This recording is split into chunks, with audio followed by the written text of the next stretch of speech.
റസൂലുള്ളാഹി സ്വല്ലല്ലാഹു അലൈഹി വസല്ലമ തങ്ങൾ പറഞ്ഞു 300 ചില്ലാനം വരുന്ന കെണിപ്പുകൾ നമ്മുടെ ഓരോരുത്തരുടെ ശരീരത്തിലുണ്ട്.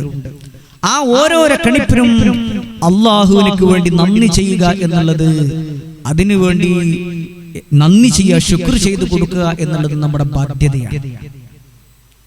തസ്ബീഹ് കൊണ്ടോ തഹ്മീദ് കൊണ്ടോ തക്ബീർ കൊണ്ടോ അള്ളാഹുവിന് ശുക്ർ ചെയ്യുക എന്നുള്ളത് നമ്മുടെ ബാധ്യതയാണ്. എന്നാൽ 2 റക്അത്ത് ളുഹാ നിസ്കരിച്ചു കഴിഞ്ഞാൽ ആ 300 ചില്ലാനം വരുന്ന കെണിപ്പുകൾക്കുമുള്ള ആ സദഖയായി തീർന്നു, ആ അള്ളാഹുവിനുള്ള നന്ദി ചെയ്യലായി തീർന്നു. ഓരോ ദിവസവും നമ്മുടെ ഓരോ ശരീരത്തിൽ 300 ചില്ലാനം വരുന്ന കെണിപ്പുകളുണ്ട്, ആ കെണിപ്പുകൾക്കുള്ള ശുക്റായി തീർന്നു എന്നാ പറയുന്നത്. നമ്മളൊന്ന് ആലോചിച്ച് നോക്കൂ. ആ ളുഹാ നിസ്കാരത്തിൽ നാം ഓതേണ്ട സൂറത്ത് എന്ന് പറയുന്നത് വശംസി വദ്ദുഹാ എന്നുള്ള ആ സൂറത്തും, അതേപോലെ തന്നെ വദ്ദുഹാ വല്ലൈലി എന്നുള്ള ആ സൂറത്തും. ഒന്നാമത്തെ റക്അത്തിൽ വശംസി വദ്ദുഹാ എന്നുള്ളതും രണ്ടാമത്തേതിൽ വദ്ദുഹാ സൂറത്തുമാണ് ഓതേണ്ടത്.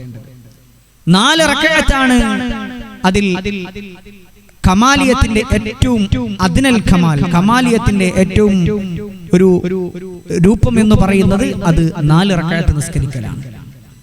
2 റക്അത്തിൽ വശംസി വദ്ദുഹാ എന്നുള്ളതും വദ്ദുഹാ സൂറത്തുമാണ് ഓതേണ്ടത്. രണ്ടാമത്തെ നിസ്കാരത്തിൽ ഖുൽ യാ അയ്യുഹൽ കാഫിറൂനയും ഖുൽ ഹുവല്ലാഹു അഹദുമാണ് ഓതേണ്ടത്.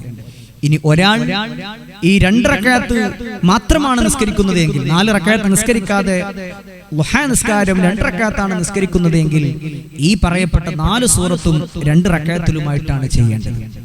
ഇങ്ങനെയൊക്കെ നമ്മൾ ചെയ്യണം. ഇങ്ങനത്തെ കർമ്മങ്ങളൊക്കെ നമ്മുടെ ജീവിതത്തിൽ കൊണ്ടു നടക്കണം. അല്ലാഹു നമുക്ക് തൗഫീഖ് നൽകി അനുഗ്രഹിക്കട്ടെ.